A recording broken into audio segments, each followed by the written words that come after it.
भाई सॉरी। नहीं, आना। हाँ नक्कर आओ ना।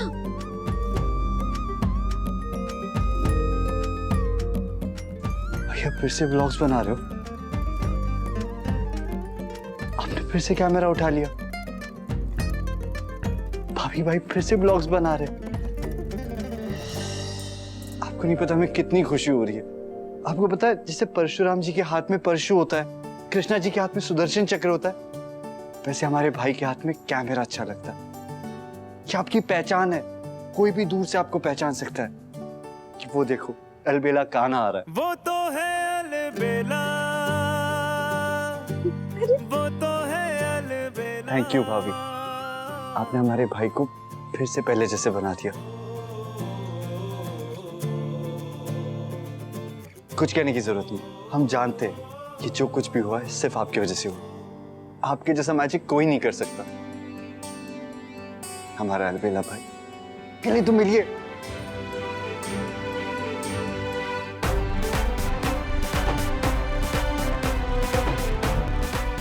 जैसे कृष्णा जी भी कितने कितने नॉटी है ना, मतलब आप दोनों ना एक दूसरे के साथ बिल्कुल परफेक्ट हो। वो पजल के दो पीसेस होते हैं ना, जब मिलके एक दूसरे को कंप्लीट करते, बिल्कुल वैसे। पर कृष्णा जी ने एक पीस को वहां भेज दिया था और एक को यहाँ, बट फाइनली दोनों पीसेस को मिला दिया। अब कान्हा और सयूरी मिलके बन गए कयूरी। हाँ? नहीं, सयूका। एक मिनट, आपका पूरा नाम तो कृष्णा है। तो कृष्णा और सयूरी मिलके बन गए कृष्णा। हैशटैग कृष्णा। तुम्हें क्या लगता है ये सोने की चेन देके हमारे हीरे जैसे बेटे को खरीद लोगी तुम क्या समझती हो ये घाटे का सौदा होने देंगे हम कुछ नहीं समझ रहे दीदी और ना ही समझना चाहते। आप ये चेन भी रख लीजिए, अपने बेटे को भी रख लीजिए, बस हमें और हमारी बेटियों को बख्श दीजिए। जैसे ही हम चले जाएंगे यहाँ से हमारे कान्हा को बता दोगी तुम्हारी माँ ने यहाँ पे आके क्या किया, ढके छुपे शब्दों में उसे कह दोगी, दुखड़ा रोगी अपना कि उसकी माँ कितनी दुष्ट है, कितनी बेरहम है कि एक विधवा के गले से चेन निकाल के लेके गई। यही चाहती हो ना तुम? हम कुछ नहीं चाहते हैं, आप ही तय करिए हम क्या चाहते हैं, क्या सोचते हैं, क्या समझते हैं। अरे हमारी बात छोड़िए, आप बताइए आप क्या चाहती है? पैसे देना नहीं चाहती है, चेन रखना नहीं चाहती, हम करें तो क्या करें? वो सब तुम जानो। कान्हा ने तुम्हें 40,000 दिए, इसका दुख नहीं है हमें। सच में बहुत छोटी रकम है ये, इससे ज्यादा पैसे तो हम हमारे बच्चों की नजर उतार के गरीबों में बांटते हैं। अगले त्योहार पे आ जाना, कान्हा की नजर उतार के तुम्हें दे देंगे प्रिया। और अपने बच्चों को समझा देना, या तो ऐसे शौक न रखे या फिर उन्हें पूरे करने की औकात रखे। भीख मांग के जरूरतें पूरी की जाती है, शौक नहीं। ये चेन हम ले जा रहे हैं, बलवंत भाई साहब की निशानी जो तुम्हारी वजह से हमारा सुख चैन सब कुछ छीन गया है, तुम्हारा भी कुछ छीनना चाहिए ना। याद है ही सही, दुख तकलीफ दोनों तरफ बराबर की होनी चाहिए ना।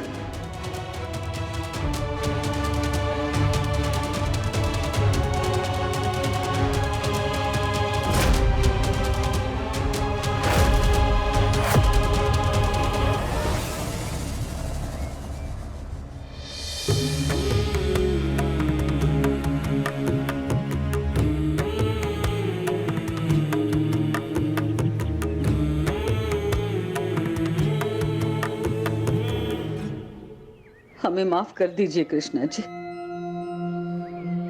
हम जानते हमसे गलती हो गई है, हमने सही नहीं किया, हमें ऐसा नहीं करना चाहिए था। हम किसी का बुरा नहीं चाहते, लेकिन हमें ये चेन नहीं चाहिए। हम तो बस उसे तकलीफ देने के लिए ये कुछ दिनों के लिए आपके चरणों में रख देंगे, कुछ दिनों बाद उन्हें लौटा देंगे। आप भी हमारे बच्चों को लौटा दीजिए, पता नहीं हमें क्या हो जाता है, हमारी आत्मा कांपती है जब हमारे बच्चे हमसे दूर चले जाते हैं। 100 बार माफी मांगेंगे आपसे, लेकिन 101वीं बार वही गलती करेंगे अगर उसमें हमारे बच्चों का भला हो तो। बाकी आपकी मर्जी।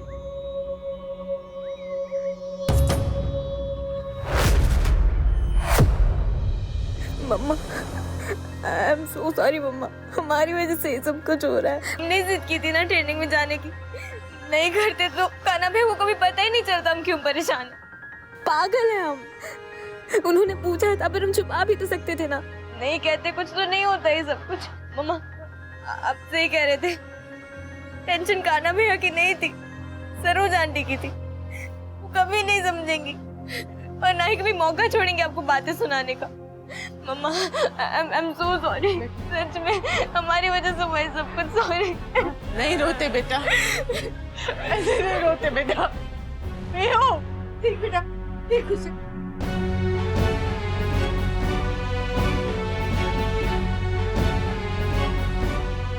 यहाँ जो भी हुआ ना, सही और कान्हा तक बात नहीं जानी चाहिए, खबर भी नहीं पहुंचनी चाहिए, वरना अगर पहुंच गई ना तो बात बिगड़ेगी और बढ़ेगी भी। सरोज दीदी नाराज हो जाएगी और न जाने कान्हा सही को क्या कुछ न कह दे। माँ, हम नहीं चाहते कि हमारी वजह से माँ और बेटे के बीच में लड़ाई झगड़ा हो, मनमुटाव हो। हम नहीं चाहते हैं। माँ तू शांत हो जा बच्चा, तू शांत हो जा।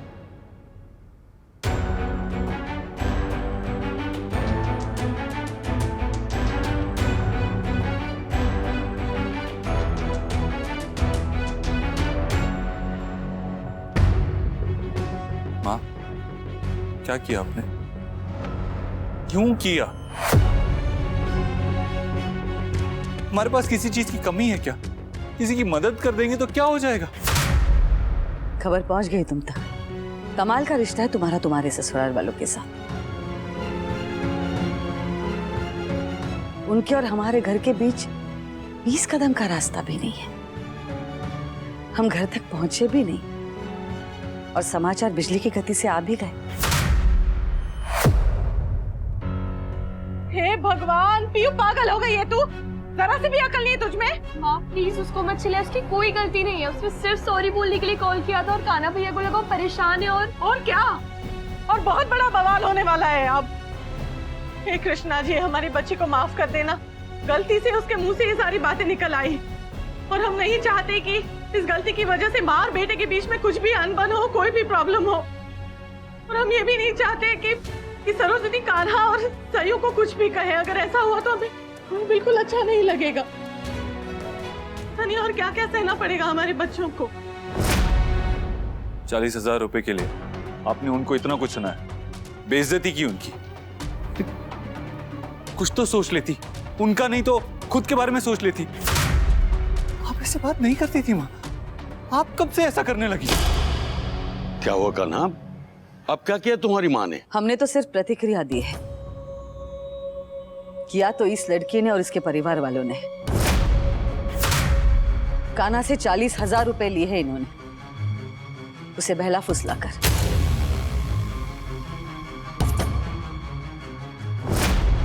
और जब हमने जवाब पूछा तो गले से चेन निकालकर हमारे हाथों में दे दी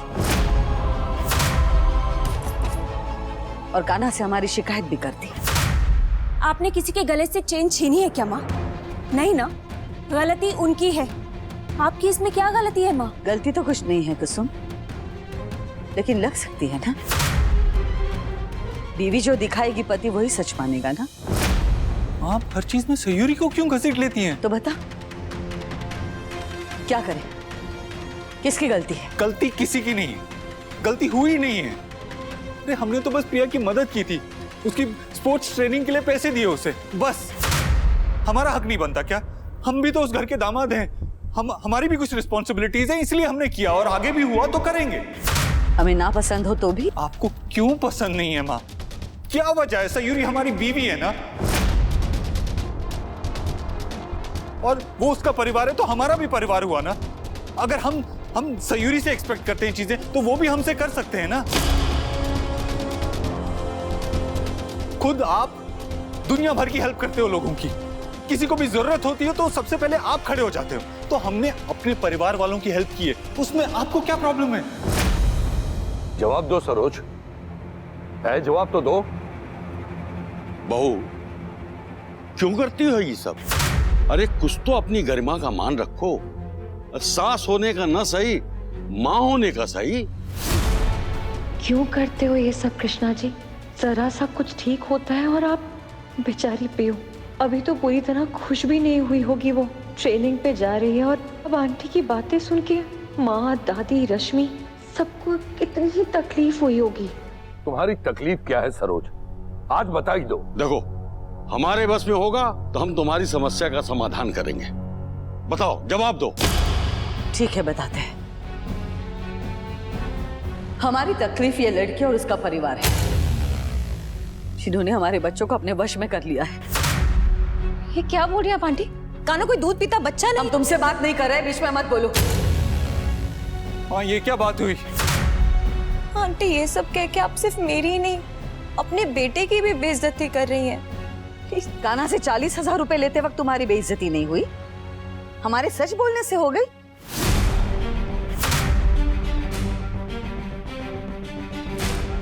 बात 40,000 रुपए की नहीं, बात इसके और इसके परिवार के दोगलेपन की है। आप गलत समझ रही हैं। मैंने कोई पैसे नहीं ऐंठे काना से, बल्कि काना ने खुद अपनी खुशी से हमारी मदद करने के लिए पैसे दिए और मैं ये हम लोग की आधा आधा करने वाले हैं। मैं 20,000 रुपया चुका दूंगी काना को जल्द से जल्द। अच्छा, कब चुकाओगी? और तुम्हें क्या लगता है काना जिंदगी भर बैठा रहेगा तुम्हारे 20,000 रुपए के लिए? और इस जन्म में तो चुका पाओगी ना, या 20,000 रुपए देने के लिए अगले जन्म में भी इसके पीछे पड़ोगी? माँ, इस वक्त तो आप उसके पीछे पड़ी हुई हैं। क्यों कर रही है माँ आप ऐसा? पहले तो ऐसे बात नहीं करती थी। लेकिन अब करने लगे, करनी पड़ रही है ऐसी बातें हमें, इसे और इसके परिवार को उनकी औकात दिखाने के लिए। बस कीजिए आंटी, प्लीज बस कर दीजिए। हम कर देंगे, हमारे काना को बख्श दो, हम ऐसी बातें नहीं करेंगे।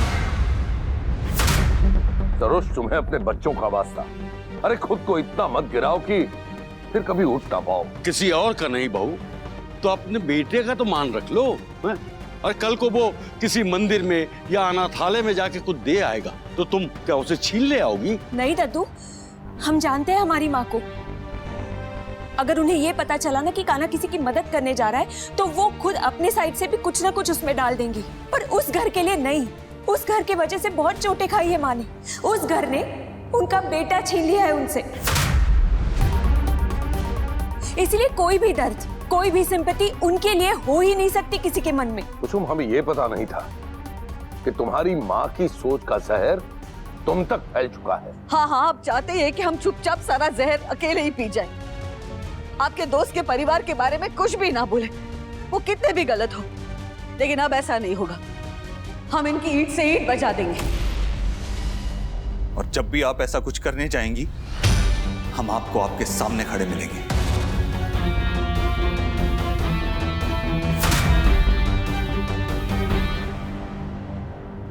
क्योंकि उस परिवार की सुरक्षा अब हमारी जिम्मेदारी है।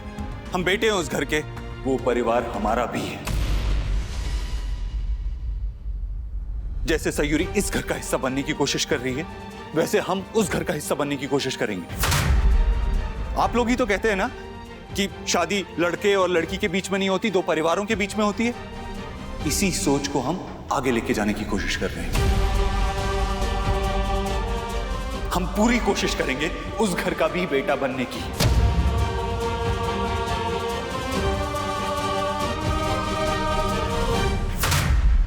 अगर एक बहू से चीजें एक्सपेक्ट की जा सकती हैं, उसकी जिम्मेदारियां होती हैं, तो एक दामाद की भी तो जिम्मेदारियां होनी चाहिए ना।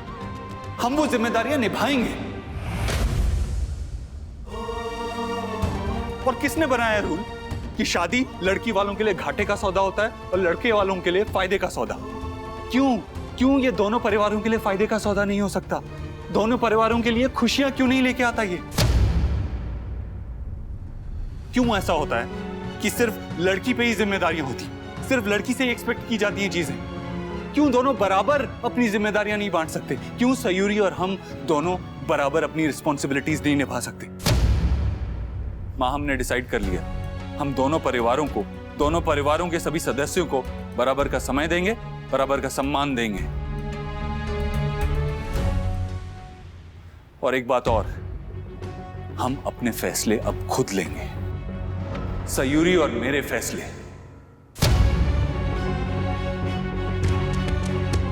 सयूरी इस घर का हिस्सा बनना चाहती है, आपकी मदद करना चाहती है, कामों में मदद करना चाहती है, आप नहीं चाहते, आप उसे करने नहीं देते। वैसे ही हम उस परिवार का हिस्सा बनना चाहते हैं, उनकी मदद करना चाहते हैं, उनका साथ देना चाहते हैं, आप वो भी नहीं चाहती। हस्बैंड वाइफ के फैसले हम आपस में बात करके डिसाइड कर लेंगे कि क्या करना है और क्या नहीं करना है, हमारे लिए क्या सही है और क्या गलत है, हम दोनों ही आपस में डिसाइड कर लेंगे। आपको इंटरफेयर करने की जरूरत नहीं है।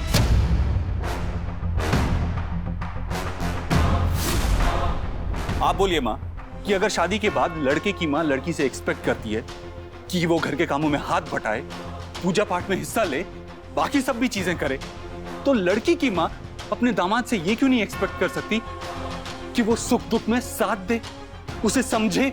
बहुत छोटी सी एक्सपेक्टेशन है ना ये, तो क्यों नहीं कर सकती ऐसा? ऐसी क्या तोप चीज है दामाद कि अगर वो बिना नाक चढ़ाए, बिना नखरे दिखाए उस फैमिली के साथ घुल मिल जाए तो उसकी कोई आइडेंटिटी क्राइसिस हो जाएंगे क्या? आपको ये बात समझ में आए या ना आए, आप इस बात को दिल से मानो या ना मानो, हमें समझ आ गई है कि अगर दामाद होना, नखरे दिखाना, नाक चढ़ाना और सेल्फिश होना है तो हमें दामाद बनना ही नहीं है, हमें बेटा बनना है, हमें उस घर का भी बेटा बनना है।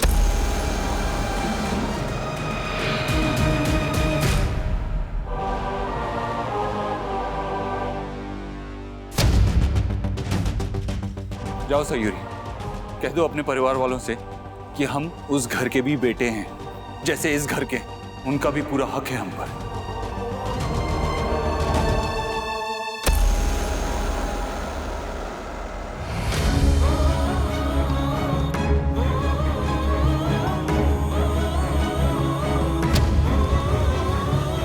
हमें उस घर का भी बेटा बनना है।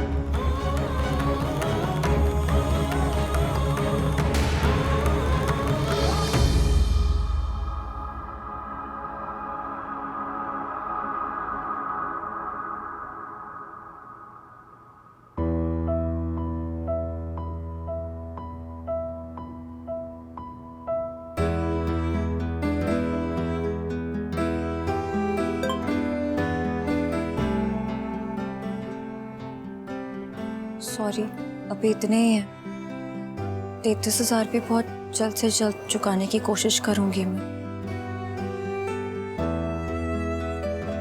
क्या? कान्हा एक सेकंड, कान्हा रुक, प्लीज रुक जा। क्या हो गया अचानक से? हाथ छोड़ हमारा। कान्हा हुआ क्या, बता ना। बाकी के 33,000 भी तू ही देगी ना? मतलब हमारा कोई हक नहीं है? 40 के 40,000 तू ही देगी। प्रिया की ट्रेनिंग में हम कंट्रीब्यूट नहीं कर सकते, कोई हक नहीं है हमारा। बाहर अभी इतना बड़ा भाषण देकर आए हम कि दामाद भी बेटे जैसा होता है, और हमारे मुंह पे 20,000 मारकर हमसे वो हक भी छीन लिया हमारा। कान्हा तू प्लीज नाराज मत हो, मैं तेरी फीलिंग्स समझती हूँ। लेकिन उसकी रिस्पेक्ट नहीं कर सकती ना? नहीं कान्हा, वो बात नहीं है, मेरी भी तो कोई सेल्फ रिस्पेक्ट है ना। है, और होनी भी चाहिए, इसीलिए तो हमने 50-50 कहा था ना। लेकिन नहीं, अपनी सेल्फ रिस्पेक्ट के चक्कर में ना हमारे इमोशंस का मर्डर कर दिया तूने। कान्हा तेरा पूरा सपोर्ट है मुझे और मेरी फैमिली को, वही सबसे बड़ी बात है। पैसे तू दिया, मैं, उससे क्या फर्क पड़ता है? हमें फर्क पड़ता है, किसे समझाएं? वहां माँ समझने को तैयार नहीं है और यहाँ तू नहीं समझना चाह रही है। अरे हम कोई महान काम नहीं कर रहे हैं, कोई ऐसा काम नहीं कर रहे जो हमें नहीं करना चाहिए था फिर भी कर रहे हैं। हम तो अपना फर्ज निभा रहे हैं जो हर इंसान को, हर मर्द को निभाना चाहिए। शेयरिंग द रिस्पॉन्सिबिलिटी, चाहे वो घर की हो या बाहर की। देख कान्हा, तेरी ये सोच बहुत अच्छी है। अगर नॉर्मल सिचुएशन होती ना तो मैं खुद लड़के तुझसे अपना हक मानती, लेकिन अभी हालात अलग हैं। एक सरोज आंटी ऑलरेडी बहुत नाराज है, मैं उन्हें और नाराज नहीं करना चाहती हूँ, प्लीज अंडरस्टैंड। तो उनकी फिक्र मत कर, हम देख लेंगे उससे कैसे डील करना है। नहीं, वो नहीं लड़ेगा उनसे, ना ही बहस करेगा। कान्हा जो तूने किया है ना उसके लिए बहुत बहुत थैंक यू। बट ये तूने आज हमारा दिन खराब करने की ठान ली है ना, एक के बाद एक हमारी फीलिंग्स को हर्ट कर रही है। पहले वो पैसे ट्रांसफर किए और अब थैंक्स बोल रही है। आगे का क्या प्लान है? कान्हा तू बस दिमाग मत घुमा अब हमारा।